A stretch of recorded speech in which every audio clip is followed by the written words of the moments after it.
In the first series, I began unravelling the story of this spectacular and historic nation by travelling from Athens, around the Peloponnese and up to the Ionian Islands. It took in parts of the country that lots of tourists know well, but in amongst the popular places were hidden gems undiscovered by the holidaying masses. This series, I'm back on board my beautiful boat Mazoi and heading to a region of Greece I haven't spent much time in. The plan is to skip between the islands, taking in the sights of the Northern Aegean. It'll be a journey of discovery where I'll be digging deeper into the fabric that makes Greece so unique and immersing myself in a centuries-old culture, unlike anywhere else on Earth. After spending several weeks cruising through some of the most remote and lesser-known islands in Greece, this episode sees me exploring Chios, my final port of call for the first leg of the series. I've enjoyed an incredible couple of months, seeing amazing landmarks and meeting wonderful people, all the while learning about the story of Greece. No two islands were the same, with sights, sounds, smells and tastes that set them all apart. The Northern Aegean proved to be a beautiful part of the country, and while it might be the end of this part of the journey, ahead lies the Cycladic Islands. Chios is a busy island with a healthy population. No doubt it suffered a little from the economic downturn that has seen many of the smaller places in Greece become decimated. But thanks to strong tourism and long-standing industries, it's still thriving. It's an island that somehow manages to fuse the old with the new. While there's ancient ruins and buildings that have stood for centuries, in amongst the historic sites are modern-day structures, creating a mixed and interesting streetscape. The main town and port are busy year-round, with great shopping, loads of taverns, cafes, delis and places to stay. But you don't have to travel far to escape the crowds and find a quiet place to relax. That said, if you want to see all that this island has to offer, and like me you're pressed for time, then you won't be spending too much of it sitting on a beach. This looks like your pretty average scene on a Greek island. There's a church over there, there's a church over there, and a village all the way around it. But something special happens here every year that doesn't happen anywhere else in the world. On Easter Saturday at midnight, skyrockets are set up just down there and just down there, and the competition is to see who can hit the other bell tower first. It's pretty dangerous and you want to be up here. I just don't know how many years this is going to last though. Easter celebrations in Greece follow a fairly strict agenda, but over the years, different islands have added their own flavour to spice up the festive atmosphere of this most sacred of Christian Orthodox events. During the Easter period in Chios, the first thing you'll notice around town is the scaffolding and wire mesh wrapped around the buildings near the two main churches. It's as though all the houses are under renovation, or part of a battle zone. It just goes to show how hazardous a situation it is. To be honest, once you see the madness that happens after dark, you'll be asking the same question as me. How on earth do they get away with this? Apart from the dangers to the people, surely a house or two burns down on occasion.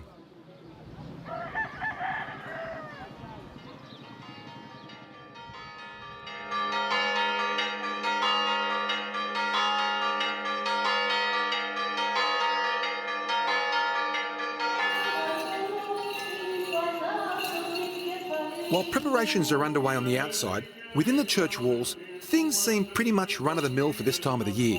At least the start of proceedings is. However, that all comes to a noisy, chaotic halt when the priest makes his entrance.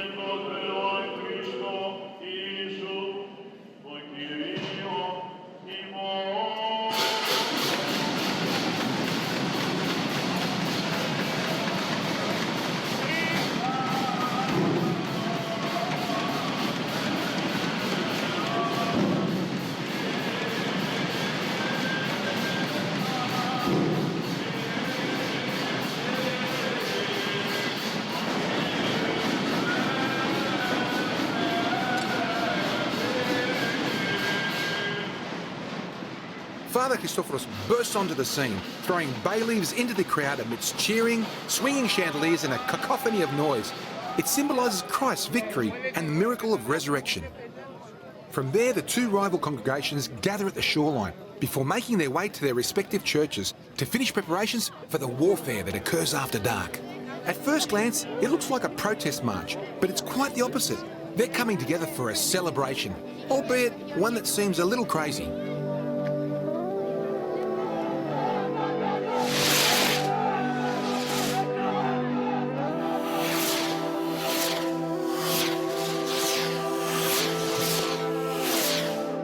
as a bystander, looking at this signals danger and lunacy. But once you realise they've been doing this for years without a fatality, you feel a tad more comfortable. The organisers have taken several precautions to keep the people and property safe. Apart from all the mesh screens and designated safety zones, if anything does go wrong, there's a number of firemen and other emergency services on standby.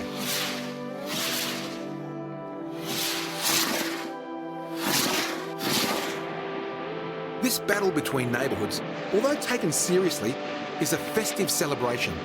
There's no malice in it, just a night of madness steeped in tradition. For the other 364 days of the year, both villages get on perfectly well. I think.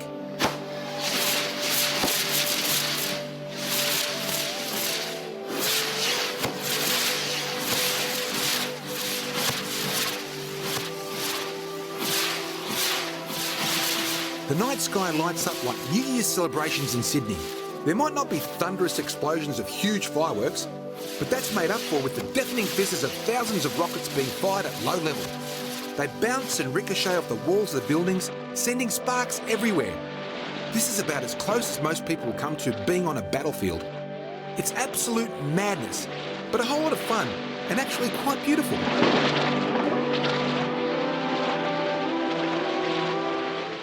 I'm on my way to the mayor's office. He's actually an architect, and he's going to show me around the town.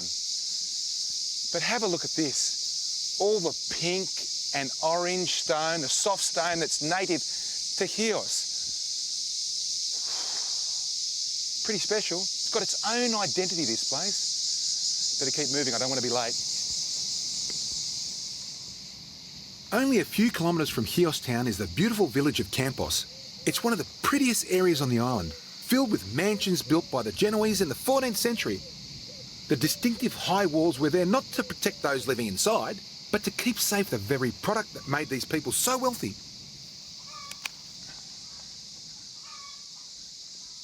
Καλημέρα. Τι κάνετε? Καλά είσαστε? Ωραίο σπίτι που έχετε εδώ. Τι ωραία που μένετε εδώ στη Χίο, είναι πολύ ωραία. Άντε, γεια. Γεια σας. The most famous of these estates is Owned-enquiries Mansion, which in 2015 won the European Union Prize for Cultural Heritage. Showing me around was the main architect responsible for the restoration works, Manolis Vournos. He's also the mayor. You won't find anyone with more knowledge and passion about the architecture of Chios than this guy. His depth of understanding was so thorough, he could talk all day about the most intricate of details. This sort of knowledge has to be appreciated. It's put to wonderful use in the ongoing refurbishment of other similar buildings around the island. This is the heart of any estate in Campos. That is the well, the water. This is the reason for having all that agricultural civilization developed in Campos. You get the water very deep, so you have to raise it up, and you raise it through those buckets which are moved with the oxen or the mule, which is turning around the well. In my line of work, I meet a lot of architects. They're a passionate bunch, and their creative minds can sometimes be a challenge to handle. But that same mentality can also manifest itself in a myriad of ways. In Manolis' case, he's a details man. He understands the intricate details of every inch of this place, from how the water wheel operates to irrigate the property, to the different types of stone used for the walls and paths. It is getting into this basin here, and this cistern here is filled with water, through which is watered all the garden.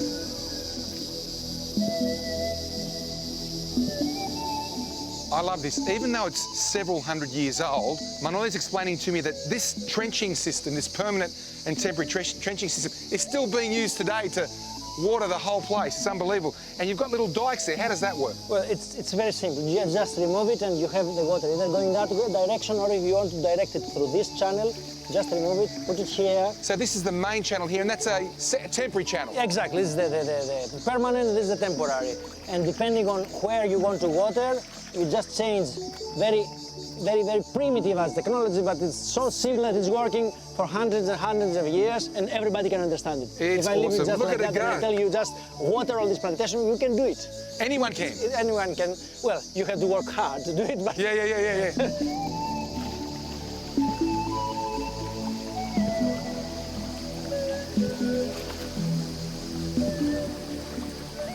It's a lot of work and expense just for mandarins and oranges. At least in today's world. A few hundred years ago, it was a vastly different case. Back then, when they first discovered the medicinal value of these commonplace fruits of today, citrus was only grown in a limited number of places that were close enough for the produce to be shipped into Europe without spoiling. In cold countries like Russia, the price of an orange was huge. They would wrap them individually in fine paper or even gold leaf, and only the wealthiest of people would indulge in them. In today's market, you could compare them to truffles or saffron. Growing citrus was therefore a lucrative trade, which brought wealth to the island. It manifests itself in the luxurious homes you see around the place. But with fortune came thieves. So to protect their groves from not only prevailing winds, but also looters, they built high walls around their properties. You could say it was like money was literally being grown on trees.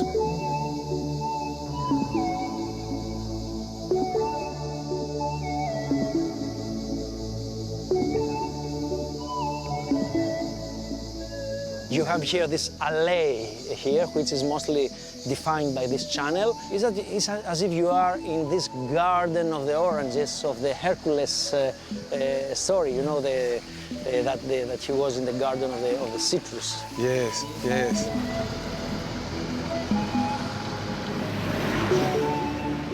If you come to Chios, Campos is well worth a visit. However, there's a number of other towns here that were also built on agricultural wealth, but not due to citrus. The fortress-like villages in the south prospered thanks to what the island is most famous for, the sap of the mastica tree. I've read somewhere that the Genoese built these towns with these towers and wall fortifications to protect the mastica. Well, it was not exactly for mastica only. It was generally in order to organize the countryside, coming through the Byzantine years, where there was a diminishing of the population on the islands generally. There was a phenomenon which was first seen in Italy that was called incastellamento, that is to organize the countryside by creating administrational centers, which were also centers for the gathering of the production, of the agricultural production. So the Genoese were the first to create on Chios towers around which the settlements, there were settlers coming to stay there. It was a kind of urbanization, let's say, because people started growing more and more around those towers where the production was kept mostly and very important for mastica. So should we go and have a look? Yeah, let's go and have a look.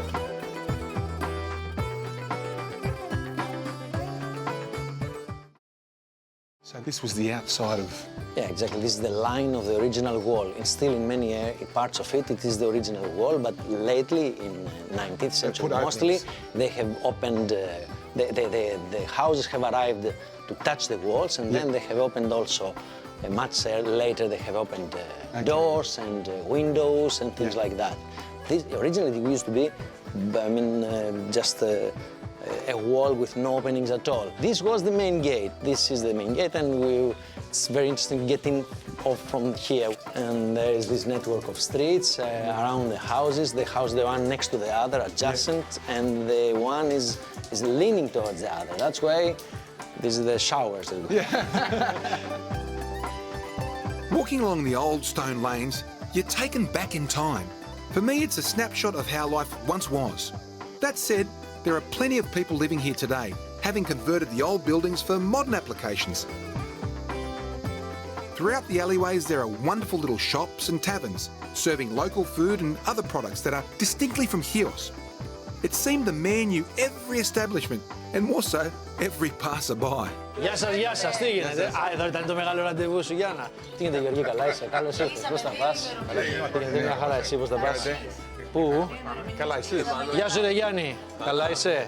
We get stopped everywhere. He's the mayor. He knows everybody. What do I do, you know? We walk 300 metres and it takes 10 minutes. Δεν επιβάλαμε. We got the mayor and we got the best singer, the best actress as well. No, artist. Actress, is that right? Singer. I'm a singer. She's a singer, the best singer in Chios. Are we laughing or what? The south of Chios is covered in mastic plantations. More than likely, you've probably never heard of it. The tree's sap is a unique resin that's cultivated for its many uses. You'll find it in all sorts of things, from chewing gum to pharmaceutical products. In antiquity, its antibacterial, antioxidant, and antifungal properties saw it used extensively as a remedy for everything from colds to blood conditions. It's said that Hippocrates used mastic for the prevention of digestive problems and even as a breath freshener. There's only one place in the world where mastica has been harvested successfully for thousands of years, and that's right here in Chios. Εδώ να αρχίσω. Ναι, ναι.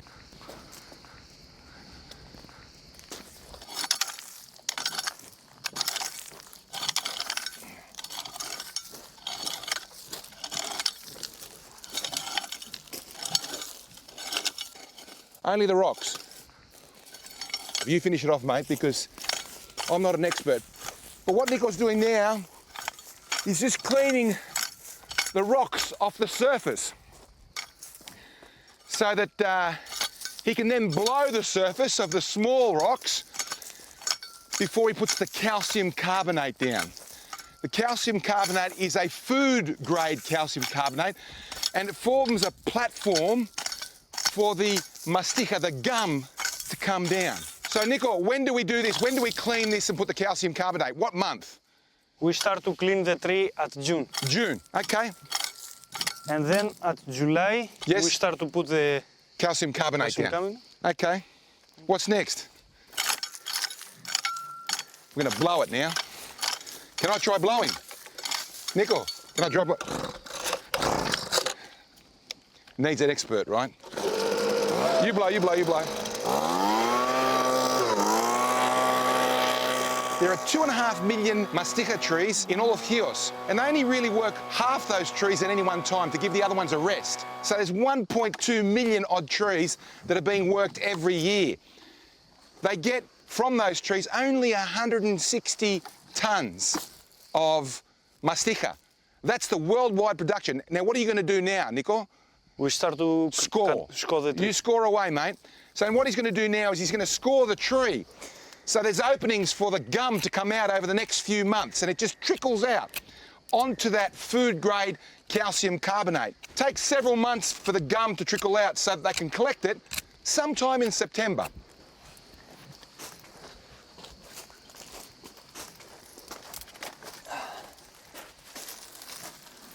This is before 2 days. This is only 2 days. 2 days. So over a 2 or 3 month period, we get about 200 grams out of every tree. Can I touch? Μπορώ να το πειράξω? A little. Oh, that's awesome. Now you don't leave it on your finger because it sticks. So you rub it with a bit of dirt to get rid of it. Yeah. Ah, το άσπρο. The calcium carbonate to get rid of it. And you can see where it's scored that the gum, the mastica is coming out. Geez, it's still a strong taste in my mouth. It hasn't left. What's amazing is that they've been doing this for 7,000 years. 2,000 years ago, they were using it for cosmetics as well. It's amazing stuff. Oh. The resin dries in the sun, forming brittle, translucent globules called tears. Harvesting is done by hand. It's a delicate, time-consuming process. Εγώ έχω γύρω στα 4.000 δέντρα. Ναι, τόσο ψηλά. Όλα. Και πιο μεγάλα Και πιο μεγάλα. και πιο μικρά. Ναι. Και πιο μικρά. To the unknowing eye, you could be forgiven for thinking this was just another olive plantation. But these trees are far more valuable, and their upkeep much more labour-intensive. There's nowhere else in the Mediterranean that produces enough mastica for food and pharmaceutical use. And it's an industry that's been going for over 2,000 years. In that time, little has changed in the farming process, which is part of the reason why it's so expensive. To learn more about this versatile wonder plant, I visited the Mastic Museum. The building it's housed in is an architectural icon in its own right, and well worth a visit just to appreciate its beautiful form. What's inside tells the story of mastic, illustrated through the history, cultivation processes, and applications of this unique extract. The display shows how mastic shaped the landscape and influenced the design of the villages in southern Chios. From the homes that people lived in, to the layout of the settlements, everything revolved around it, and most people played a role in its production. So this is the thick grain mastic that the growers give to the co-op, and then it gets distributed and sent overseas.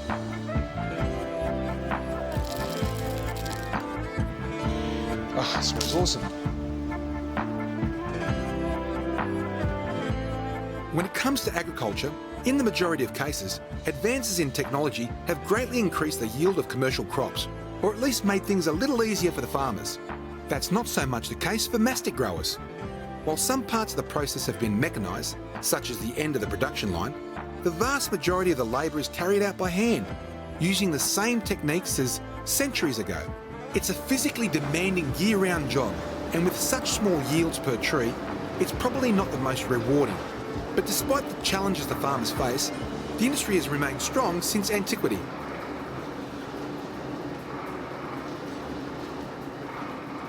So I've seen how it's picked. I see how they make it. Now, I've got to taste it.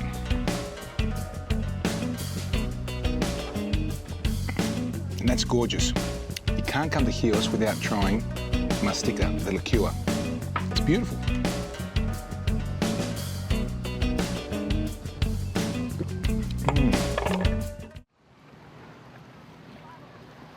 Travelling around Greece on your own boat gives you absolute freedom. We're constantly moving around, basing ourselves in a port or marina for a few days, before finding a cove or beautiful beach to drop anchor. Also, having a wife that's a water baby means that to stay in the good books, I need to make sure she can have a daily swim. You know, beaches are like, to me, food. It's good to have something different every day. And Chios has that. They have sandy beaches, pebbly beaches, and this beach, there's actually 3 of them. Mavra Volya, which means black pebbles. Check it out. Not only that, water's crystal clear and blue. It's beautiful. I should go for a swim, but I'm hungry.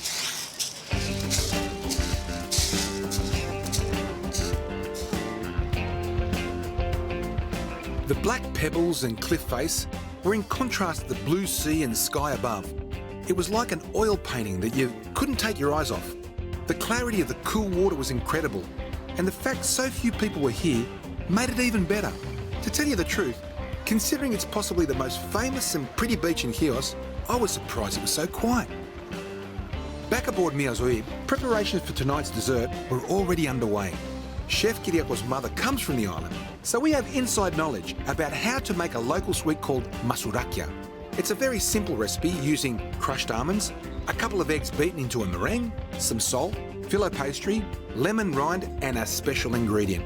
Completing the dish is a rich syrup made from 250 grams of sugar, lemon juice and a glass of water. So we're making the syrup right now. It's the first thing we've got to do, because we've got to let it cool down afterwards. Just throws the sugar in there. I see Helen in the background. She's really upset about sugar, but it's brown sugar, so it's okay. Vanilla is something you will not find everywhere. You'll go to your local Greek delicatessen to find vanilla. It's this, look at it, look at this stuff, look at it. Look at that. It's basically vanilla extract, sugar, I got no idea. But this one's special because it's got a bit of mastic in it, which is local to the island, that beautiful flavoured tree thing that they have here. Anyway. Yep, from the tree. It's from the tree. The vanilla is slowly melted so that it mixes well with the other ingredients. Adding in a tablespoon of water helps the process. So what we have here is almonds. These are uncooked almonds. They taste great. They're chopped up. Just put them in a blender. Yeah, they're done. Και τώρα θα βάλεις το αλάτι. Λοιπόν, θα ρίξουμε λίγο αλατάκι. A little bit of salt. Θα δρύψουμε. And we grab the lemon. Ναι. And we get the rind of the lemon in there. We've beaten 2 egg whites. Massive amount. Yeah, just lightens it up. I've never seen this before. I've never tasted this before. Sorry. Normally I've tasted everything that Kyriakos done at least half a dozen times. That's why I am the size I am. But this one, I'm virgin to this, and I'm looking forward to trying it. Now, at this stage, it's not the best looking emulsion, but I'm sure it'll get better and better as we go. Αυτό τώρα τελείωσε. That's ready? Yes. Wow. The stuff is ready. The stuffing is ready, not the stuff is ready, eh? Yes. The stuffing. Συγγνώμη. Yeah, that's okay. Λοιπόν, με τη βοήθεια ενός κορνέ. Now, βαστάω εγώ. Βεβαίως. I love this. He was a trained pastry chef, this man, so this is the real gear. We've got the real man here, right? We've got the gun, the Greek gun. I reckon I've probably got the best chef in Greece. You know that, don't you? You know you're the best chef in Greece. Όχι. No, he never is such. We started the syrup early because we wanted to cool down, and as you can see, it come to the boil, the lemon's gone right through, and it's starting to cool down, ready for us to use later. Let's go. What are we doing now? Θα το κόψουμε στα 4. We cut it in 4. We cut the filo pastry in 4. This seems like a fairly simple recipe, like everything you do, Kyriako. Okay? Μα το πιο απλό είναι το πιο καλό. Το πιο απλό είναι το πιο καλό. The easiest is the best. My turn. Ναι, ναι. My turn, okay. Okay, let me, ας να το βουτερώσω εγώ. Όχι, όχι. 2 φύλλα. Δύο. Ναι, ναι. I screwed that up. I've got to use 2. Sorry, Kyriako. Δεν θες, Μαντέλ. Sorry, Kyriako. I've got to take, let me do it. Come on, can't do everything there.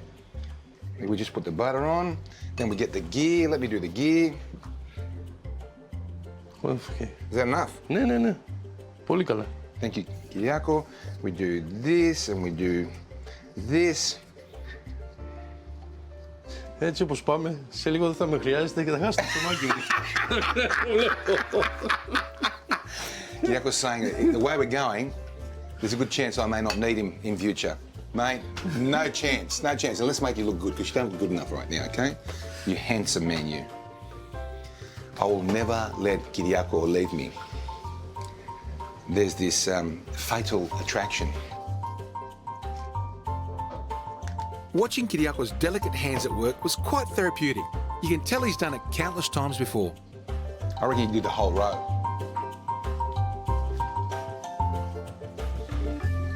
Once the tray is full with a single layer of rolls, we then brush the top of them with a healthy amount of the melted butter. So they get a bit of colour before we put them in the oven. And we're going to put them in the oven for, πόσο καιρό? Μισή ώρα.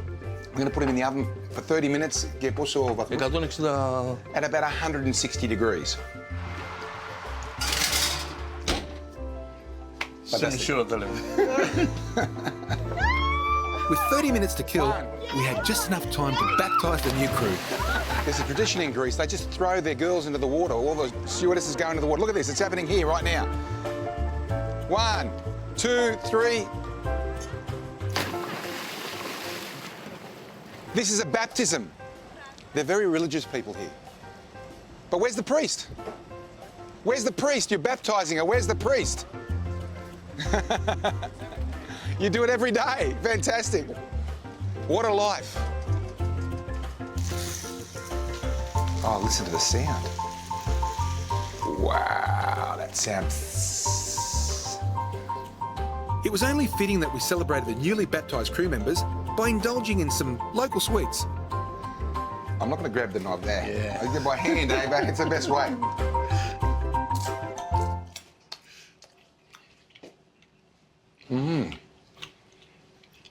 Now, a lot of these Greek sweets look similar, but you can definitely taste the mastica and the almond, Kyriako.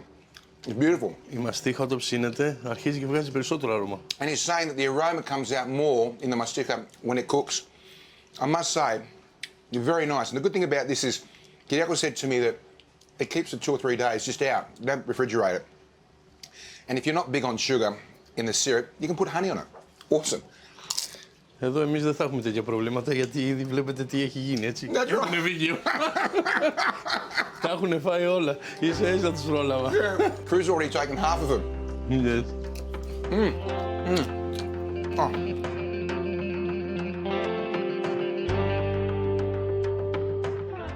Behind me, Lesvos, 3rd largest island in Greece. Next to me, separated by a 400-metre strait, is Chios, 5th largest island in Greece. In front of me is Turkey. We are on Inousses. Now I thought Psara was small at 44 square kilometres, but this place is only 17 square kilometres. So you wouldn't think it'd have much, but it's famous for its seamen and shipping families. There are more shipping families per square kilometre here than anywhere else, probably in the world, but definitely in Greece. 30 shipping families. Why? Well, I'm going to find out.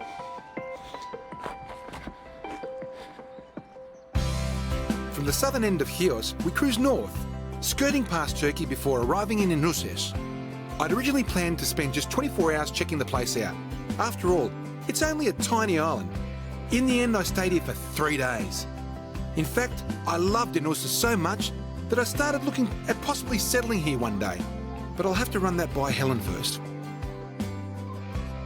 So you were a captain, your father was a captain, your My grandfather grandfather was a captain, My father-in-law. your father-in-law was a captain. So, and also all my friends here, also they have the same story. Wow.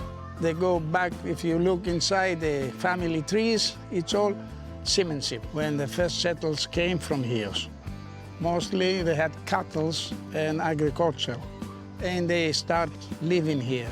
But of course, this island could not feed them all in this kind of job, so they turned to sea. They turned for fishing, they built and they bought small sailing boats, and they start operating the boats themselves as a seamen and as merchants. Between the islands, they start carrying cargoes from one place to the other, from Minor Asia to the Greek islands, even to the Black Sea.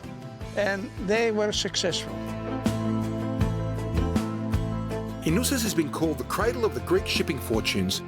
Numerous wealthy merchant families have their origins here, and with such a long maritime history, the identity of the island is intrinsically tied to it. However, in antiquity, it was famed for its wine. Maybe it was shipping wine around the Mediterranean that started their seafaring ways. You may have been to Beverly Hills to see the houses of the rich and famous. Come here. There has never been such a concentration of wealthy families in one little district.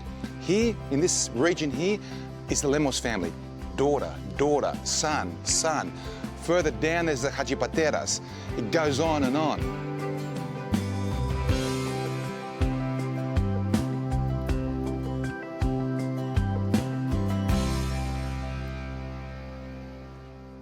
One thing you'll notice when you come to Inousses, and you'll see it straight away, is the heavy investment in infrastructure and the cleanliness of the place. And that's because of some of these wealthy families investing back in their island. Have a look. They've even got their own football stadium. And there's a theatre right behind it. It's really impressive. They've also invested heavily in the development of the waterfront marina, but perhaps their greatest legacy is the creation of the Merchant Marine Academy. It has 200 cadets at any one time and is considered one of Greece's leading institutions. Pandelis Votousis is the commander of the academy. His personal experience and passion for the maritime way of life makes him the perfect person to lead future generations of seafarers. Commander, there's a big tradition here in Inousses. How do you feel about that tradition and your responsibility here? Basic element of our philosophy is to connect the past with the future. Inousses have a long nautical history. Many Inoussians started from seamen and became ship owners. The name of the Inousses surpassed the country's borders and reached in the edge of the world. If you walk in the coastal road, there is a monument of Platia of Naftosinis. There are many Inoussians who lost their lives in both peace and wartime. After that, in the port, there is a statue of Inoussian mother who's shaking her scarf, saying goodbye to the children left Inousses for the ships. This is our tradition.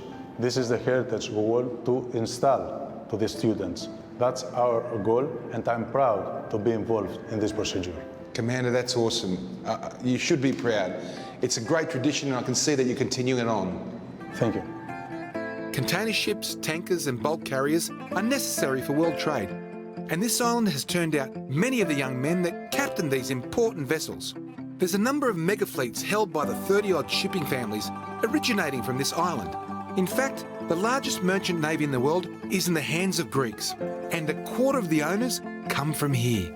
It's hard to fathom the impact this tiny island, with a population of under 900 people, has had on the world. But Inousses has more to offer than just its maritime legacy. No one knows anything about this island, so the beaches are devoid of tourists. And if you visit one of the 2 taverns on the island, all you'll find are retired captains in their 80s. In 15 minutes, I've driven around the island. I've noticed half a dozen beautiful beaches. It's not known for beaches, but they look awesome. There's even a cafeteria down there. Nobody there. Maybe because it's early.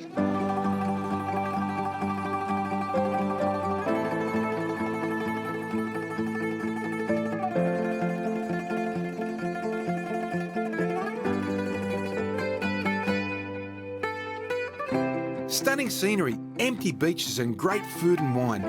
Inousses really does have it all.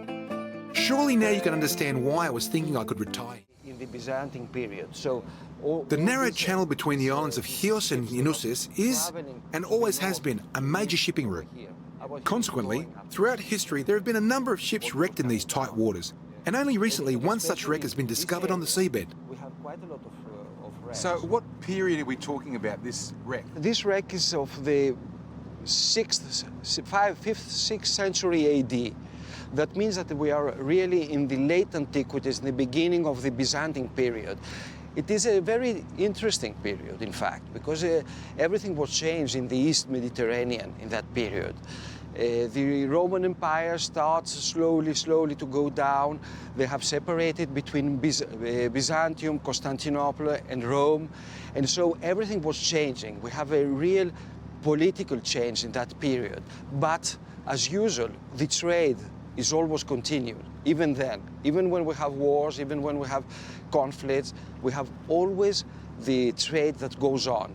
And exactly these shipwrecks prove that. Of course, that it's not so nice to dive in a shipwreck because it in fact is an accident. It's something that mustn't happen. Yeah.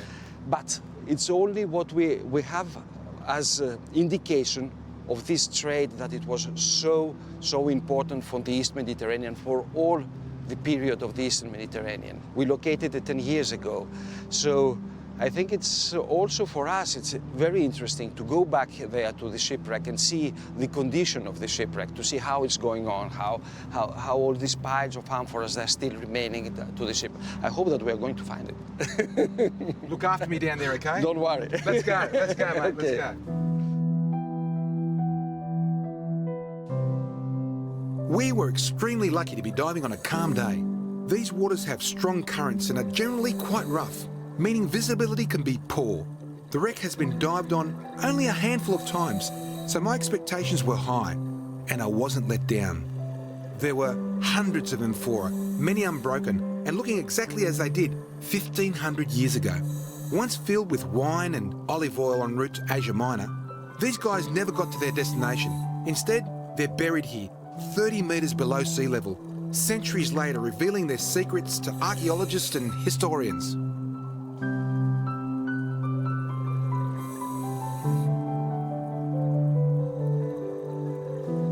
Discoveries like this help us better understand the world that once was. The incredible thing is, throughout the Mediterranean there are hundreds, if not thousands of wrecks lying undiscovered on the seafloor. Who knows what treasures and stories they hold? Someday divers may find relics on these wrecks that will almost certainly rewrite history. I was ecstatic, just looking and dreaming of what may have happened here over 1,000 years ago.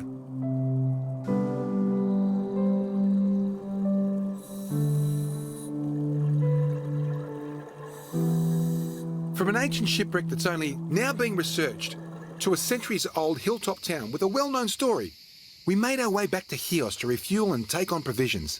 Ahead was a long journey south to the Cycladic Islands. But before going there, I had one final place I wanted to visit. It's a location that's ruggedly beautiful, but with a sombre tale. Amongst the beautiful villages with their pink and orange stone, there's also some tragic stories, reminiscent of many villages throughout Greece and the Mediterranean.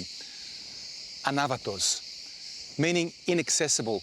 And as you can see, it looks pretty inaccessible. But during the War of Independence, the Ottomans attacked. What happened next lives in the memory of all the islanders here. It's unforgettable. Once a densely populated 11th century town, Anavatos today has a population of 1. Just a single octogenarian lives here on her own. Smaragda is actually 83 years old and somehow manages to play backgammon on her own. She's a very energetic lady, which I'm sure you'd have to be to live here in such isolation. The hike up to the fortress town is well worth the effort. You're rewarded with fantastic views, but best of all, you get the chance to walk through the ruins. The problem with this place is not the steep walk or the hot day. It's my producer. He wants to shoot every single angle because there's so much picturesque stuff around here. It's absolutely gorgeous. Have a look at it. Wow.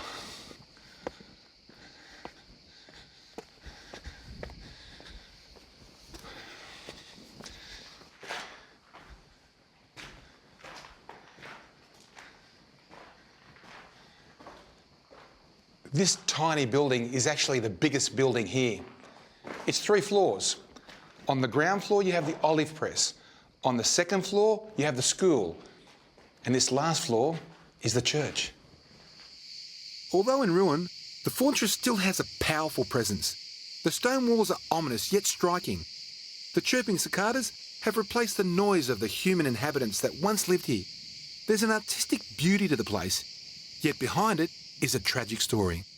Archaeologists have found remnants from 800 AD. And for 1,000 years, the people here protected themselves from the pirates. 1822, the Turks laid siege. They overwhelmed the whole village. It was Lent, and there were people in the church in liturgy. The Turks burnt the church down, burnt these people alive. The men were all killed. Some of the women and children that were left didn't want to be enslaved or raped, joined hands and jumped off the cliff. It's a harrowing tale told in the most dramatic of settings. These ruins now act as a reminder of a dark past, which will hopefully never be repeated. So we've finished our first leg in the Northern Aegean, but now we head to Chios for our second leg of this wonderful journey. Our girl Mazoi, 2 2,800 horsepower V16 MTU motors that guzzle a lot of diesel. At 28 knots, we do about 1,000 litres an hour, and we're filling up right now with about 15,000 litres of fuel. It's a lot of fuel. Anyway, I think I might go and give the captain a bit of a hand.